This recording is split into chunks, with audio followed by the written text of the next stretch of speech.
kita juga tahu siapa ya.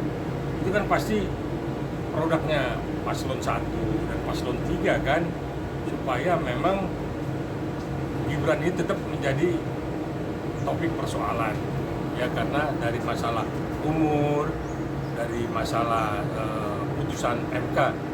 Tapi kan ternyata kan memang semua berjalan dan rakyat menghendaki gitu. Jadi nggak usah, ya kita udah tahu lah siapa-siapa yang anti Gibran itu. Seolah-olah dari Gibran dulu dimulai untuk dikempeskan. Tapi saya pikir rakyat udah cerdas, sudah tahu. Kita lihat juga banyak yang membenturkan Jokowi dengan Prabowo.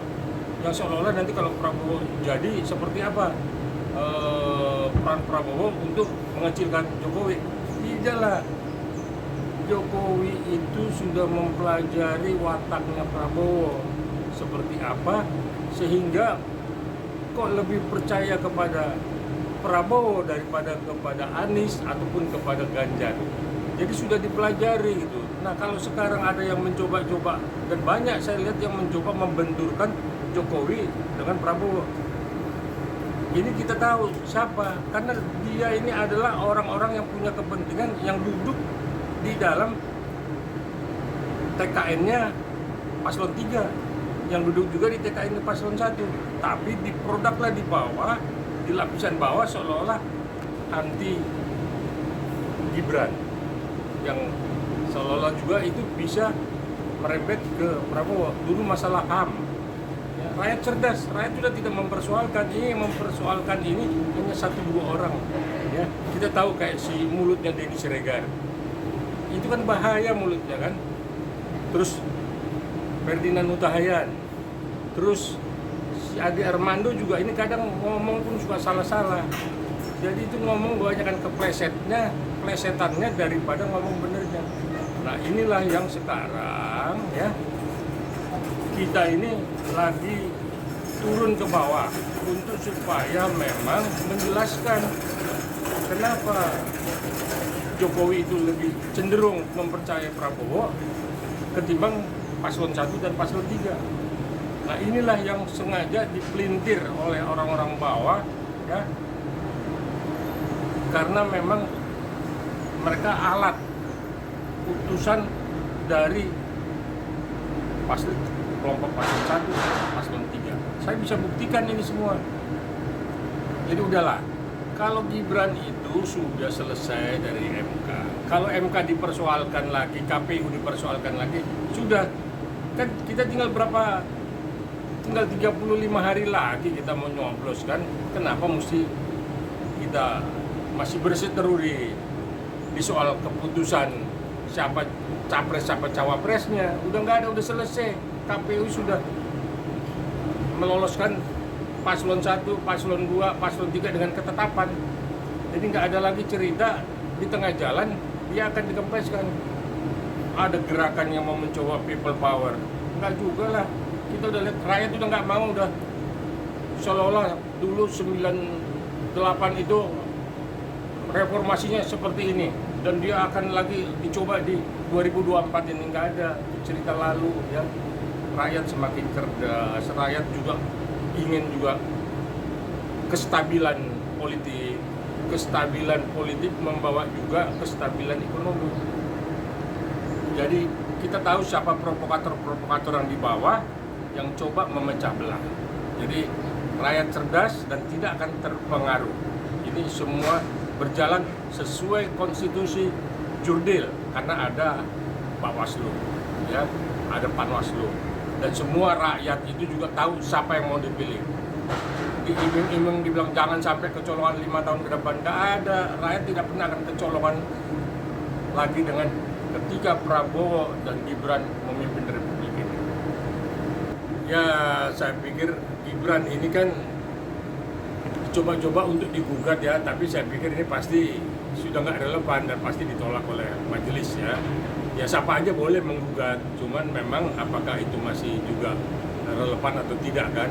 Nah sekarang kan KPU dicoba digugat nih, kenapa meloloskan? Lah KPU itu sudah punya penetapan, jadi kalaupun diloloskan itu karena sudah memenuhi prosedur, ya sudah ada keputusan dari MK. Ya, jadi salah kalau Anda menggugat yang sekarang lagi bergulir di Jakarta Pusat. Sudahlah, berhentilah mencoba mengkerdilkan Gibran atau menganggap Gibran ini masih anak-anak. Saya tahu arahnya kemana nih.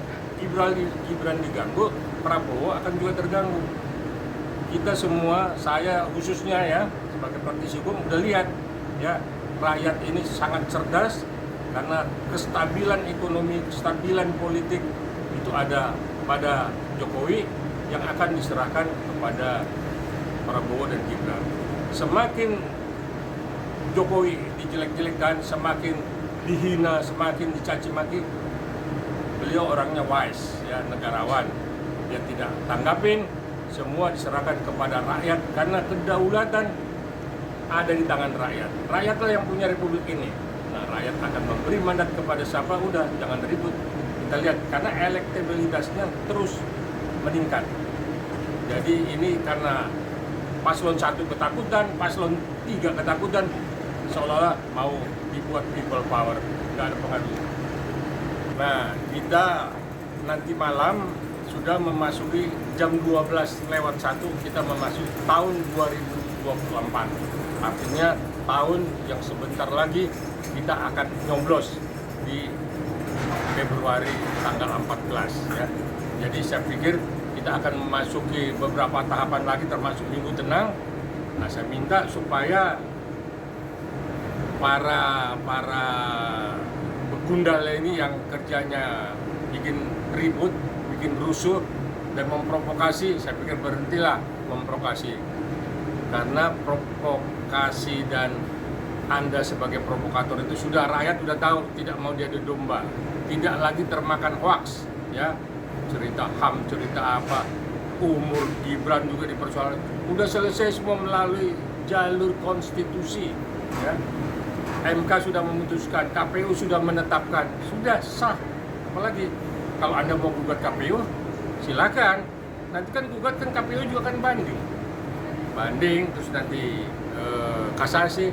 Jadi nggak ada. Sedangkan 14 itu adalah tanggal 14 Februari adalah tanggal pencoblosan bagi rakyat Indonesia di dalam pesta demokrasi.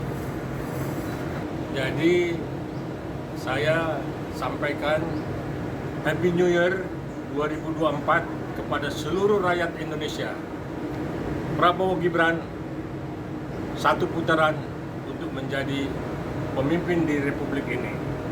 Mudah-mudahan 2024 membawa berkah, membawa persatuan, dan Indonesia bisa menuju Indonesia Emas ketika 2024 Prabowo Gibran menjadi presiden dan wakil presiden. Selamat untuk Prabowo dan Gibran di 2024 akan menjadi presiden dan wakil presiden.